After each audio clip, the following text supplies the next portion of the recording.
ምዕራባውያን ለፖሊሲያችን እንቅፋት ናቸው የሚሏቸውን መሪዎች አደብ ለማስገዛት እንቅልፍ አይወስዳቸው። የበርካታ ሀገራት መሪዎችን በመፈንቀል አገራትን ለብተና ዜጎቻቸውን ለስቃይ ዳርገዋል። ዋሽንግተን ፖስት በሐተታ እንደከተበው አሜሪካ ከ1940 እስከ 1980 ለፖሊሲ አይመቹም ያለቻቸውን 72 መሪዎች ለመፈንቀል አሲራ 26ቱን ከስልጣናቸው አስወግዳለች። ኢትዮጵያው ጠቅላይ ሚኒስትር ዶክተር አብይ አህመድ በኢትዮጵያ ተላላኪ መንግስት አይፈጠርም በአንገቴ ቢላዋ ብለዋል። ከህዝባቸው ሲያልፍም ከአፍሪካውያን ድጋፍ አግኝተዋል። እኔ ከየትኛውም ሀገር ጋር ግጭት አልፈልግም። ከየትኛውም ሀገር ጋር አታካራ አልፈልግም። በሰላም የኢትዮጵያን ብልጽግና የሚረጋገጥበትን መንገድ መስራት ብቻ ነው የምፈልገው። እንድትረዱት የምፈልገው ሌሎች ኃይሎች በኢትዮጵያ ክብርና ጥቅም ከመጣችሁ አንገቴ ይቀላል እንጂ አይደረግም። እሱ በመጠምዘዝ የሚሆን ነገር የለም። ተላላኪ መንግስት ኢትዮጵያ ውስጥ አይፈጠርም። ጥቅም አላችሁ፣ ያን እያስታረቅን ተከባብረን አብረን እንኖራለን። ደሃነን ፈጥነን ለመውጣት ሰላም ያስፈልገናል። ፈጥነን ለመውጣት ትብብር ያስፈልገናል። ፈጥነን ለመውጣት ደጋፊ ያስፈልገናል። ፈጥነን ለመውጣት ግን ክብራችን መሸጥ አይጠበቅብንም። የጠቅላይ ሚኒስትሩ መንግስት ተላላኪ መንግስት አለመሆን ለአሜሪካ አልተመቸም። በዚህም የተነሳ በጠቅላይ ሚኒስትሩ ላይ ማሴር ጀምራለች። የአሜሪካው የምርመራ ጋዜጠኛ ጀርሚስ ስኬል አሜሪካ በኢትዮጵያ መንግስት ግልበጣ ለማድረግ ሁሉንም አማራጭ እየተጠቀመች መሆኑንም ገልጿል። አሜሪካ በዲፕሎማሲና መንግስትን የሚቃወሙ አካላትን በመደገፍ በህዝብ የተመረጠን የኢትዮጵያን መንግስትን ለመገልበጥ እያሴረች ነው። ከአሜሪካ ታሪክ መረዳት እንደሚቻለው የመንግስት ግልበጣ የምታደርገው የአገሪቱን ዜጎች በጎሳና በሃይማኖት በመከፋፈል ግጭትን አንግሳ በመሪው ላይ ዜጎች እምነት እንዲያጡ ተንኮል በመስራት ነው። ሌላው መንገዷ የሃይማኖት አባቶችን፣ የጎሳ መሪዎችን፣ የመብት ተሟጋቾችን፣ የአገር ሽማግሌዎችን፣ ታዋቂ ሰዎችን በመቅጠር በመንግስት ላይ እምነት እንዲታጣ ወይም ግልበጣ እንዲካሄድበት ማድረግ ነው። ከዚህ በተጨማሪ ፖለቲካዊ ጫና፣ የኢኮኖሚ አሻጥር በመዘርጋትም መንግስትን በማዳከም ከስልጣን የማስወገጃ ሌላ የሴራዋ ስልት ነው። የጎረቤት አገራትን በማስተባበር ጫና አድርጋ መሪዎችን ተስፋ እንዲቆርጡ በማድረግ ስልጣናቸውን እንዲለቁ ታደርጋለች። ምሁራንን፣ የፖለቲካ ተቋማት፣ የደህንነት፣ የመከላከያ ተቋማትን ሰርጎ በመግባት የመንግስት ግልበጣ በማድረግ ሌላው የእጅ አዙር ጦርነት ማካሄጃ ስልቷ ነው። በኢትዮጵያም ከበረሃ ጀምራ ኮትኩታ በማሳደግ ባለፉት 27 ዓመታት ወያኔ መሳሪያ ሆኖ አገልግሏታል። አሁን ላይ ግን ይህ ቡድን በህዝብ መስዋዕትነት ከስልጣን ተባሯል። የኢትዮጵያ ህዝብ አገዛዙ አንገፍግፎት ያበረረውን ይህንን ቡድን የዶክተር አብይን መንግስት በመገልበጥ ወያኔን ዳግም በኢትዮጵያ ህዝብ ጫንቃ ላይ ለመጫን የተንኮል ድሯን ማድራት ከጀመረች ሰነባብታለች። ለዚህ ዋናው ማስረጃ ሰሞኑን ይፋ የወጣው ቪዲዮ ነው። የአሜሪካ የሴራ ድር የተዘረጋው በአሜሪካና በጉዳይ አስፈጻሚዎቿ የአውሮፓ ህብረትና የተባበሩት መንግስታት ድርጅት በሚደገፈው በኢትዮጵያ የሚንቀሳቀስ የሰላምና ልማት ማዕከል ድርጅትን በመመስረት ነው። ድርጅቱም የሚመራው በውጭና በአገር ቤት የሚኖሩ የበግ ለምድ ለባሾች ባንዳ ታዋቂ ኢትዮጵያውያንና ትውልደ ኢትዮጵያውያን ምሁራንን፣ የአገር ሽማግሌ ተብዮችን ነው። ማዕከሉ ባዘጋጀው ምስለ ስብሰባም ምሁራን፣ የአገር ሽማግሌዎች እና እነሱ የኢትዮጵያ ወዳጆች ከሚሏቸው ጡረተኛ አምባሳደሮች ጋር በመሆን በዶክተር አብይ መንግስት ላይ የመንግስት ግልበጣና የባንዳነት ሴራ ሲጎነጉኑ ተጋልጠዋል። ሴራው ለመጎንጎን እንዲህ በትውውቅ ይጀምራል። ዌልካም አምባሳደር ብርሃኔ። Thank you, Professor Ephraim. And, hello, everybody. How are you all? Let me introduce them, Ambassador Burhane. Okay, you have here our dear friend Vicky Huddleston, Ambassador Vicky. እንኳን ደህና መጡ አምባሳደር ብርሃኔ። ደህና ፕሮፌሰር ኤፍሬም። ሁሉንም ተሳታፊዎች ሰላም በልልኝ። ከሁሉም ጋር ጓደኞች ነን። ላስተዋውቅህ የማከብራት ቪቲ ሃልድስተን፣ አምባሳደር ቲም ክላርክ፣ አምባሳደር ብርሃኔ ያውቋቸዋል? ሰላም ይበሏቸው። አምባሳደር ያማማቶ፣ አምባሳደር ክርስቲ ከፊንላንድ ትክክል ነኝ አይደለ? ዶክተር ኢሌኒ ገብረመድህን እዚህ አሉ። በቅርቡ ቤታቸው ላይ ብርበራ እንደተደረገባቸው ነግረውኛል። ፕሮፌሰር ጥላሁን በየነ፣ ሌሎች ሁለት ሰዎችንም ላስተዋውቅ። ዶክተር ታደሰ ውሂብ ከሲዲሲ፣ ከሳቸው ጋር የኢትዮጵያን ሰላም በሚመለከት በየቀኑ እንሰራለን። አምባሳደር በቀለ ገለታ ይታዩኛል። አምባሳደር ብርሃኔ ያውቋቸዋል አይደል? የቀይ መስቀል ኃላፊ ናቸው። አይፎን ይታየኛል። ማን ነው እሱ? እኔ ነኝ ፕሮፌሰር ኦቼ። ፕሪስተን ዩኒቨርሲቲ የተመረቅሽው በአፍሪካ ሰላም ላይ የምትሰሪው። አምባሳደር ስቴፈን ኮምፐርስን አስተዋውቂያለሁ። አምባሳደር ስቴፈን ተዋውቀናል። ሌላ የስብሰባው ተሳታፊ ኮሎኒ ጅለታ ናቸው። በአሜሪካ ኮንግረስ የሚሰሩ ሲሆን የህግ ባለሙያ ሲሆኑ በፕሪስተን እና በሃርቫርድ ዩኒቨርሲቲ ተምረዋል። አመሰግናለሁ ፕሮፌሰር። Who is the iPhone? It's me, Professor. It's Ache. Yeah. There's a Princeton University graduate who works for Microsoft, and she works with me on Africa Peace. Anyway, I think we should maybe start. First of all, did I introduce Ambassador Stefan Gompers? He's here. Ambassador Gompers, Ambassador Stefan, did I mention you?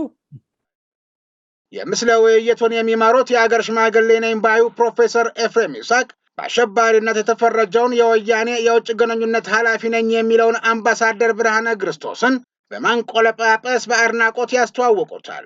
በኢትዮጵያ ሕዝብ የተመረጠው መንግስት ቁጭ ብሎ የመፈንቅለ መንግስት ስብሰባ ያካሂዳል። Well, let me first of all introduce to you all our distinguished guest today, Ambassador Birhane Gebrekristos. Ambassador Birhane Gebrekristos, before I introduce his title, let me say he's also a personal friend, a very good friend, a person whom I በመጀመሪያ የዛሬውን እንግዳዬ እናስተዋውቃችሁ። አምባሳደር ብርሃነ ገብረክርስቶስ የሥራ ድርሻቸውን ከማስተዋወቂያ በፊት የቅርብ ጓደኛዬ ነው። በጣም የማከብረው ነው። ዛሬ ከኛ ጋር ለመሰብሰብ ፈቃደኛ በመሆኑ ደስተኛ ነኝ። በጣም ነው የማከብረው። ከአምባሳደር ብርሃኔ ጋር ለመጀመሪያ ጊዜ የተዋወቅነው ከደርግ ጋር የነበረውን ጦርነት ከመጠናቀቁ በፊት ዋሽንግተን መጥቶ ነው። 30 ዓመት እየሞላን ነው። ከዚያም በአዲስ አበባ በነበረው የሰላምና የዲሞክራሲ የሽግግር ኮሚቴ በነበረበት ወቅት ከመድረኩ ጀርባ በመምጣት የስብሰባ መጨረሻው ምን እንደሚሆን ወደኔ መጥቶ ጠይቆኝ ነበር። በጣም የቅርብ ጓደኛዬ ነው። በጣም አከብረዋለሁ። በጣም ጎበዝ ነው። የመጀመሪያ የትግራይ ነፃ አውጪ ድርጅት አምባሳደር ነው። በአሜሪካ ለ5 ዓመታት አምባሳደር በመሆን አገልግሏል። ከዚያም የአውሮፓ ህብረት አምባሳደር ሆኗል። ይህን ሁላችሁም ታውቃላችሁ። ለኢህአዲግ አስፈላጊ በርካታ ስራዎችንም ሰርቷል። ዛሬ ትክክል ካልሆንኩ አምባሳደር ብርሃኔ ያስተካክሉኛል። ዛሬ የትግራይ መከላከያ ኃይል ወይም የትግራይ ነፃ አውጪ ድርጅት የምዕራቡ ዋና ተወካይ ነው። ከተሳሳተው ሊያርሙኝ ይችላሉ። ምንም ችግር የለም። በትክክል ነው ያስተዋወቁኝ። አመሰግናለሁ። በዚህ ብዙ ችግር የለብኝም። አሁን የወከልኩት የትግራይን መንግስት ነው። TDF or TPLF in the Western Hemisphere. So if I made a mistake, Ambassador Birhane, you can correct me. So we're going to hear from Ambassador Birhane, get his insights and enlightenment. Ambassador Birhane, if I made a mistake in introducing you, please forgive me. No problem. I think you've introduced me correctly, so no problem with that. I will go with that. Okay, thank you. Well, I do represent the government of Tigray at this moment. አሸባሪ ቡድኑ ዋና ወኪልም ከሁሉም ጋር ሲሰሩ እንደነበር ይገልጻል። ይህም የመንግስት ግልበጣውና በኢትዮጵያ ላይ የሚሰራው በደልና ሴራ ምን ያህል ጥልቀት እንዳለው ቁልጭ አድርጎ ያሳያል። Great meeting you. Great seeing you all. I have almost, I have worked with almost all of you. I can say almost all of you. ሁላችሁንም በማየቴ ደስ ብሎኛል። ከሁላችሁም ጋር እንተዋወቃለን። አብረንም ሰርተናል። ይህ መገናኘታችን ለኔ የተለየ ክስተት ነው። ድሉ ለሰጠኝ ድርጅትና ለእናንተ ምስጋና አቀርባለሁ። ግንኙነታችንንም እናጠናክራለን። So thank you for as well. I would like to thank you as well for the service that you gave to your nations. and to the institutions that you represented in Ethiopia. I think you worked very hard to strengthen the relationships.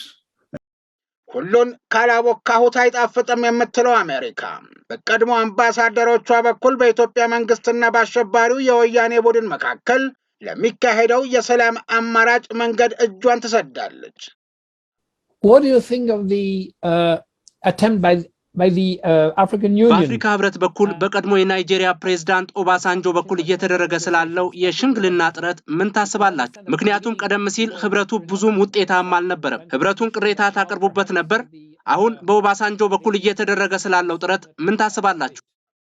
የውጭው አሸባሪ ቡድን ወኪል በኢትዮጵያ ላይ የፈጸመው በደልና ሴራ ሳያንስ የአፍሪካ ህብረት የሰላም ጥረትን እምነት እንደሌለው በመግለጽ በአፍሪካውያን ላይም ንቀቱን ያሳያል።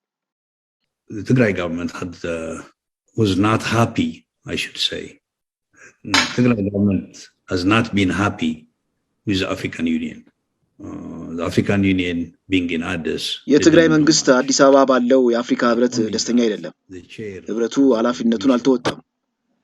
እንዲያውም ጦርነቱ ሲጀመር የአፍሪካ ህብረት በአብይ የሚወሰደውን የህግ ማስከበር ዘመቻን ይደግፍ ነበር። He stated that he supported the law and order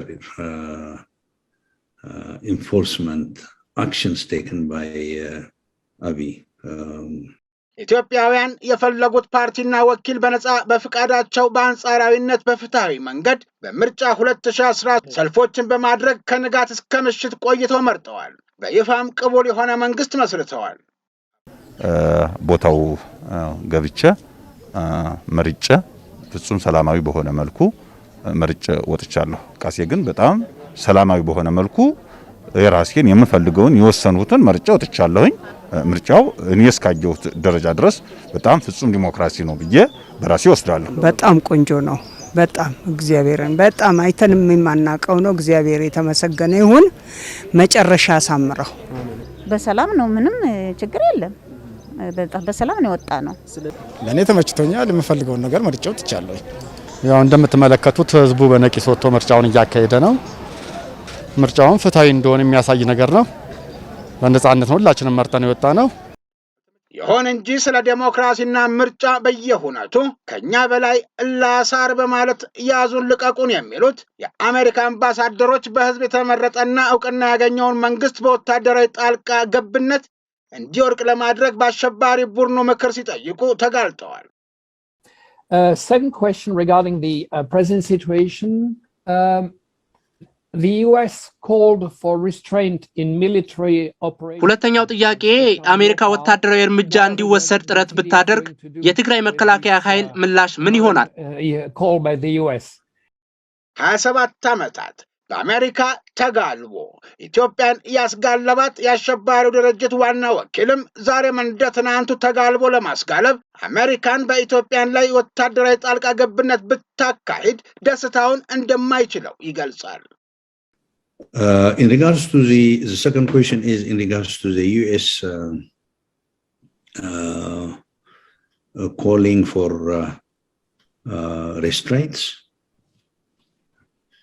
We appreciate that. I think it's a very good intention. ሁለተኛውን ጥያቄ በተመለከተ የአሜሪካ ወታደራዊ ጣልቃ ገብነትን እንደግፋለን። በጣም ጥሩ አመለካከት ነው። ኢትዮጵያንም ያድናታል። የትግራይም እምነት ነው። በመጀመሪያ ግን አሜሪካ እንድትረዳን የምንፈልገው ነገር አለ። በመጀመሪያ በትግራይ ላይ ሙሉ በሙሉ የዘር ማጥፋት ተፈጽሟል። በሺዎች የሚቆጠሩ በገጠርና በከተማ ተገድለዋል። በአራት ሀገራት ነው ጦርነት የተከፈተብን። ከሁለት ቀን በፊት የእህቴ የእልኒ ቤት በአዲስ አበባ ተፈትሿል። ምክንያቱም እሷ ትግራይ ስለሆነች አይደለም፣ ስሟ ብቻ የትግራይ ስለሆነ ነው።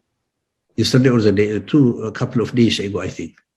The reason is no reason at all. First of all, she's not a Tigrayan. Second, but above all, her name is Tigrayan. It could go for Tigrayan. It's not only Tigrayan, but it would go very, very well for Tigrayan. So they just took her name and searched her house. በኢትዮጵያና በመንግስቷ ላይ ያሴረው የውይይት ቡድኑ ከመንግስት ግልበጣ አልፎ በቀጣይ ስለሚመሰረተው የሽግግር መንግስትና ስለሚመሰረቱት ተቋማትም ጭምር በተስፋ ተወያይቷል።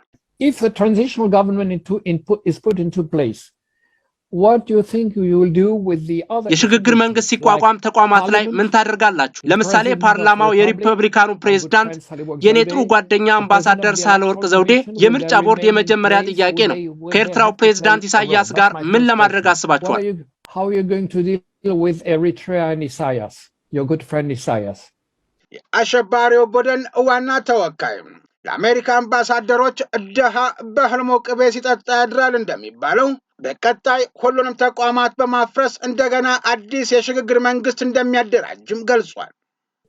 In regards to the parliament, I think it's understandably clear.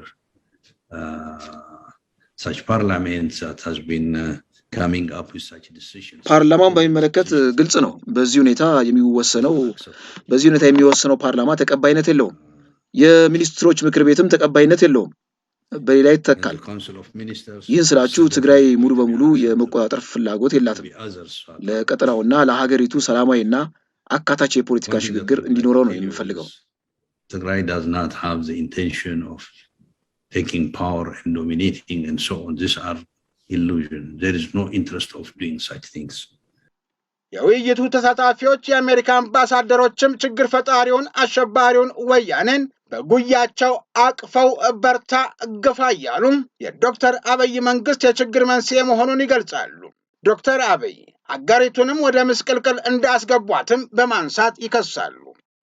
Position as Prime Minister, as a Nobel Prize winner, holding out the hand of የሎሬት ተሸላሚ ጠቅላይ ሚኒስትር ኢትዮጵያውያንንና ኤርትራውያንን እጅ ለእጅ በማያያዝ ወደማይታመን ግጭት አምርቷቸዋል። ከውጭ ሆነን የምንመለከት ሰዎችም ይህንን ለማስቆም ምንም ማድረግ የማንችል ሆነናል።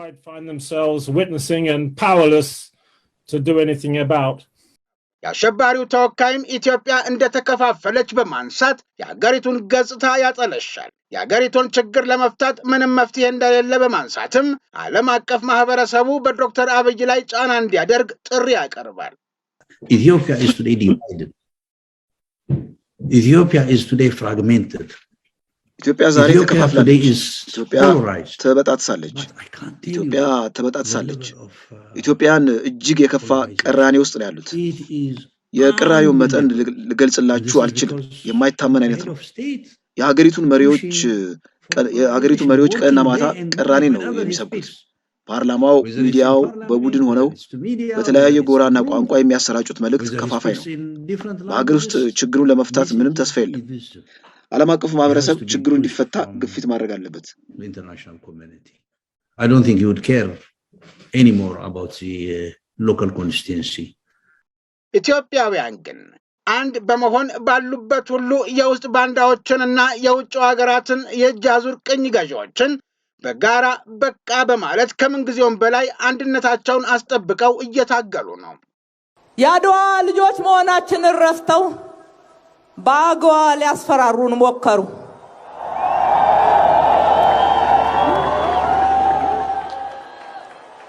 አድዋ ነፃነት ነው፣ አገዋ ግን እርዳታ ነው። እርዳታና ብድር ነፃነታችን የሚገፈን ከሆነ፣ ነፃነታችንን የሚያስገብረን ከሆነ ነፃነታችንን አንገብርም። ደህንነታችንን ይዘን እንሰራለን። ዛሬ እነሱ የሚጋልቧቸው የእናት ጡት ነካሾች ባንዳዎችም እነሱንም ጭምር እንዲህ ብለን እንነግራቸዋለን። በፍቅር ከሆነ ክብራችን ሉዓላዊነታችን ተጠብቆ ከሆነ ትሁት ነን፣ እናከብራቸዋለን። በነፃነታችን ከመጡብን ግን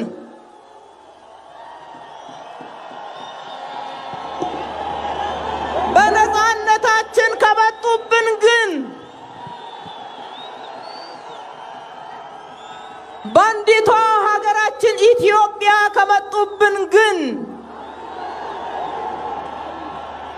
የምንሰስተው ህይወት የለም፣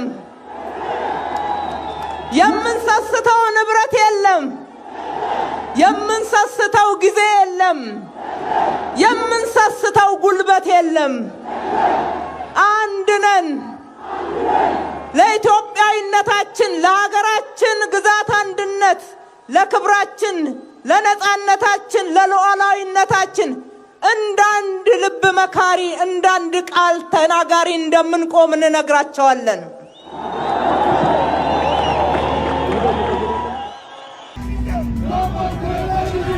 No more neocolonialism.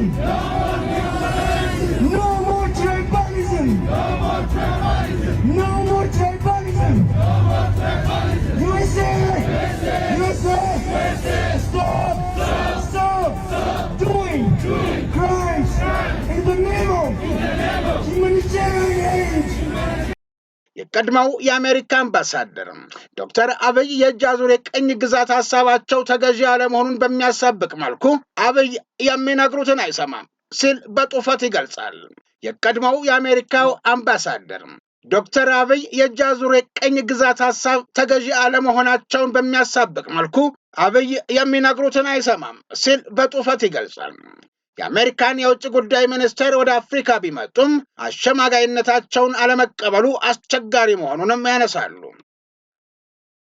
Ato Burhane, it's really a great honor, and again, our deepest condolences on the tragedies in Tigray and the loss of life, and we were in contact with many of the people right before the tragedy began, and the death is unacceptable. What you're raising raises a lot of questions and issues.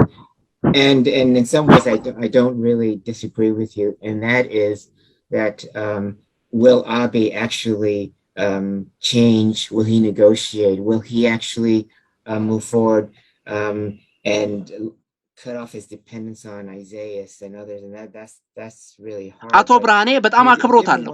በትግራይ ላይ የሚያሳዝን ድርጊት ተፈጽሟል። የተፈጠረው ሁኔታና ሞት ተቀባይነት የሌለው ነው። በርካታ ጥያቄ የሚያስነሳ ነው። ከናንተ ጋር የማልስማማበት ሁኔታ የለም። አብይ የአሜሪካን አሸማጋይነት በተለይም የውጭ ጉዳይ ሚኒስትሩ አፍሪካን ከጎበኙ በኋላ በሌሎች እንዲቀየሩ መፈለጉ አስቸጋሪ ነው። የሱዳን ችግርም ተቀይሯል። Is there anything that you see that can really, are you engaged in any other alternative mechanisms that's going to kind of resolve this ongoing challenge? Over. Are we engaged in an alternative? የመጨረሻ አማራጭ ያሉት ነጥብ ምንድነው ያሉኝ? So other mechanisms, because obviously just making conditions on Abiy is not going to. ጦርነቱ እየተባባሰ ወደ አዲስ አበባ እየቀረበ ነው። የውጭ ሀገር ዜጎችም ከኢትዮጵያ እየሸሹ ነው። በጣም አስጊ ነው። ይህን ችግር የምንፈታበት አማራጭ ይኖረን ይሆን? Sanjo has not been extraordinarily helpful or very active, and so are there any other opportunities? የአሸባሪው ቡድን ዋና ተወካይ ነኝ ባዩ አምባሳደር ደግሞ የኤርትራ ፕሬዝዳንት ኢሳያስ አፈወርቂና ጠቅላይ ሚኒስትር ዶክተር አብይ ላይ የተንኮል ሴራውን በመጎንጎን ባንዳነቱን በገሃድ ይገልጻል። The key is with Isaias. And the second key, the lower key is with Abiy. It's them who have to. ዋናው ቁልፍ ኢሳያስ ነው። ቀጥሎ አብይ ነው። ለአብይ እንዳጋጣሚ ሆኖ ዓለም አቀፉ ማህበረሰብ የመጨረሻውን ጥረት አድርጓል።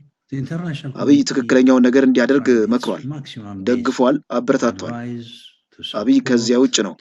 እኛ ግን የተደረገውን ጥረት ሁሉ ደግፈናል። እሱ ግን ይህን በመቃወም ከኢሳያስ ጋር ወይ አብረን እንድናለን ወይ አብረን እንሞታለን በማለት ተጣብቋል። የማይለያዩ ናቸው። ምክንያቱ ደግሞ ወንጀለኝነታቸው ነው። On our side, the attempt and all that is appreciated, but refused. The choice is to stick with Isaias, either live together or die together. They have become inseparable. The reason is the crimes that they have committed. ሌላኛዋ የሴራ ስብሰባው ተሳታፊ አምባሳደር አሸባሪ ቡድኑ የጅቡቲን መስመር መቆጣጠር እንደሚችሉም ትጠይቃለች። አሸባሪው ቡድን ሲያሸንፍ በሌሎች ኢትዮጵያውያን ተቀባይነት ይኖራቸዋል ስትል ትገልጻለች። First, about your military strategy. It appears to me with your approach to Addis and your movement to the corridor. የመጀመሪያው እናንተ ጦር ስልት የጅቡቲ መስመርን ለመቆጣጠር ነው። ይህን ማድረግ ከተቻለ የሰብአዊ መብት ለማቅረብ ስልታዊ ቦታ ነው።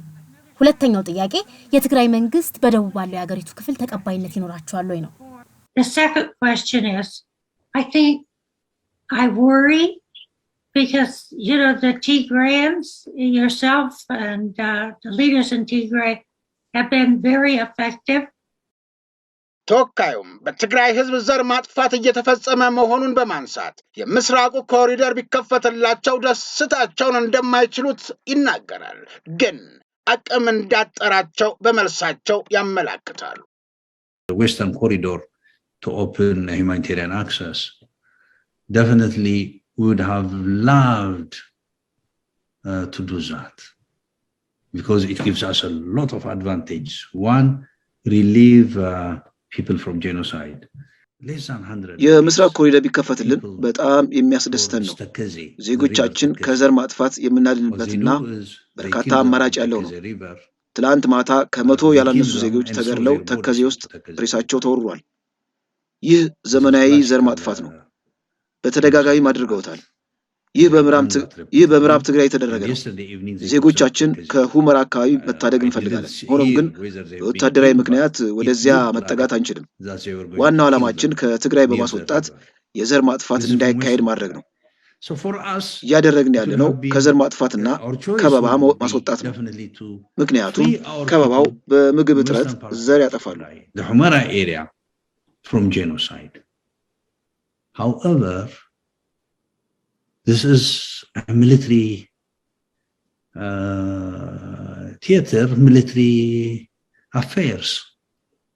You don't go to areas that you want. ሌላኛው የአሜሪካ አምባሳደር ደግሞ በመንግስትና በመከላከያ ውስጥ መፈንቅለ መንግስት የሚያደርጉ ሰዎች ካሉ በማዘጋጀት መንግስትን በኃይል ማስወገድ ይቻል እንደሆነ ሐሳብ ይሰነዝራሉ። Even if Abiy sticks to his guns, which unfortunately seems to be doing, ሌላ መንገድ አለ ወይ? ምክንያቱም አብይ በአጠቃላይ አይስማማም። In government or in the military realize that this is going nowhere. ኦባሳንጆ የተለየና በንቃት የሚሰራ የሚረዳን ነው። ሌላ እድል ይኖረን ይሆን? Or force him to step down. አብይ በጦርነቱ ከቀጠለና ከወታደራዊም ሆነ ከመንግስት ውጪ የትም እንደማያደርስ አምነው ያሉ ሰዎችን እንዲለያዩ ጫና ብናደርግ ተጠያቂነታቸውን ብናስቀረው ይህ ጦርነት መጨረሻ ልናበጅለት እንችላለን። Pardon or yikerta whatsoever in order to precisely to encourage the other side to give up this useless fight. አሸባሪው ተወካይ ግን ይህን ለማድረግ አስቸጋሪ መሆኑንና በመንግስት ውስጥ ያሉት ሰዎች ቃላታቸው ሳይቀር ተመሳሳይ መሆኑን በማንሳት አንድነታቸው የማይሰነጠቅ መሆኑን ያረጋግጣሉ። የመከላከያው ጀነራሎችም በማናናቅም ለዚህም የሚሆኑ ወታደሮችም አለመኖራቸውንም ያነሳሉ። There are people that realize that this is not going anywhere from the government side. I should say there should be,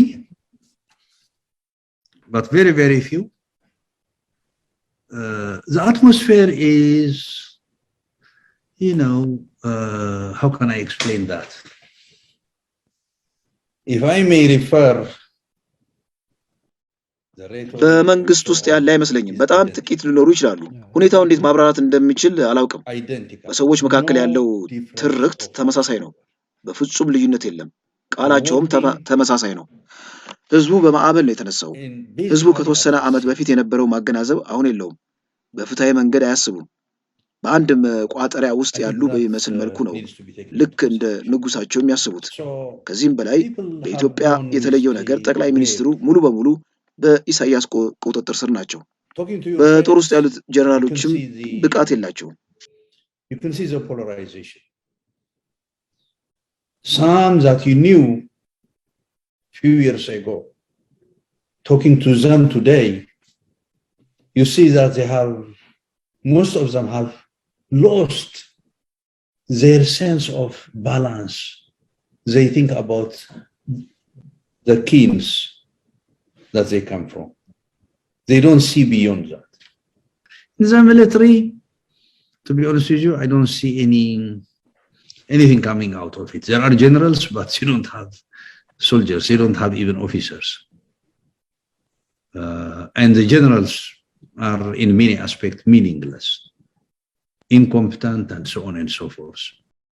በአንድ በኩል የመንግስት የኢኮኖሚ አማካሪ በሌላ በኩል የመንግስት ግልበጣ ምክክር ሐሳብ አፍላቂ ሆነው በሁለት ቢላዋ በመብላት የሚታወኑት የስብሰባው ተሳታፊ ዶክተር ሌኒ በበኩላቸው ከሽግግር መንግስቱ በኋላ ስለሚኖረው የኢኮኖሚና ማህበራዊ እቅድ የአሸባሪውን ቡድን ተወካይ ጠይቀዋል። I think it's relevant for the international friends. We have heard from various, sources and analyses that, Ethiopia has gone back 30 to 40 years. Ambassador Brahane, you spoke of, going back to the Stone Age. So one of the things አምባሳደር ብርሃኔ ያደረገ ላለው የከበረ ምስጋናዬን አቀርባለሁ። እያደረክ ያለውን ጥረት አበረታታለሁ።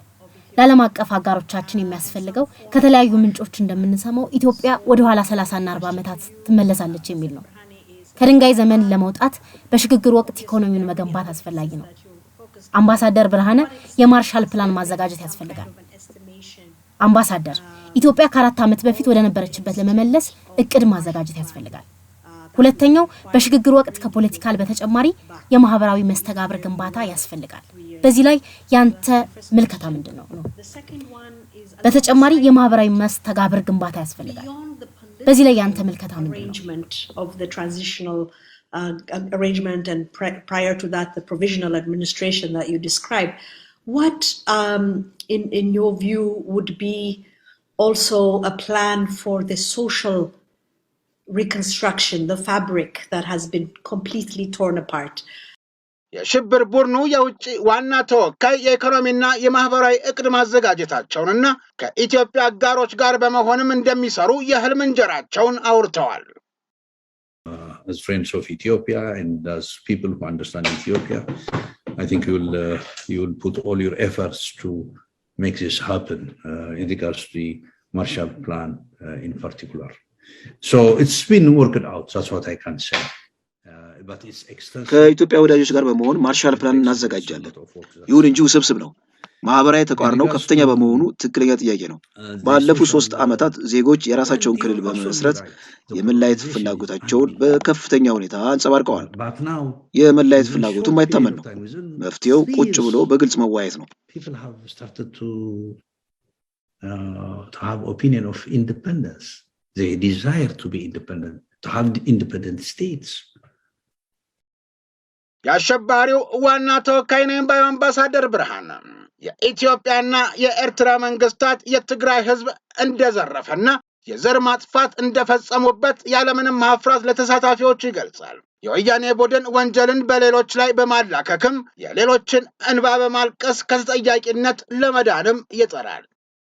The genocide, sexual violence, looting, pillaging, destruction. በትግራይ ላይ የዘር ማጥፋት፣ መድፈር፣ ስርቆት፣ ማውደም ተካሂዷል።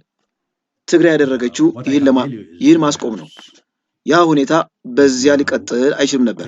Has been taken to Stone Age.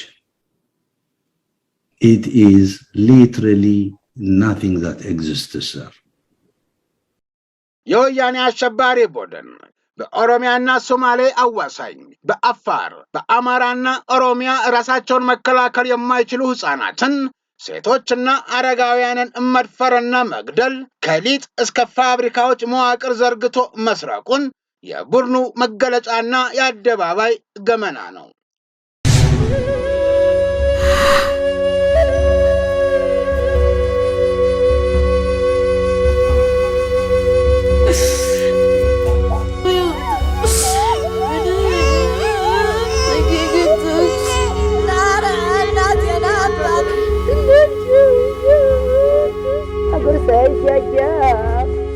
ባቴን ልጄን ዳሌን ጭና ላይ የተፈጸመ ያው ዳግማዊ ማካራድ ጨቅላ እንዳዘለች ደጃፊ ላይ ግድላት። በጭና ምድር ላይ ያልተፈጸመ የግፍ አይነት ያልወደመ የንብረት አይነት አታገኝም። ከአንድ ቤተሰብ 3-4 ሰው ገሏል። እስከ 6 ማለት 6 ሰው ማታት ማለት ጭና አምባሳደሩ ከዚህም ሲያልፍ ጤንነቱ በሚያጠራጥር ደረጃ ጦርነቱ ሲጀመር ትግራይ 9000 ፖሊስ ብቻ እንደነበረን በማንሳት በአምስት ሀገራት መወረራቸውን ይገልጻል። በ3 ወር ውስጥ ስልጠና በመስጠት በዓለም ታይቶ የማይታወቅ መከላከያ ገንብተው ማሸነፋቸውን በመግለጽ የዓመቱን ምርጥ ውሸትም ይዋሻል። When this war started, they had around 9,000 police and locally armed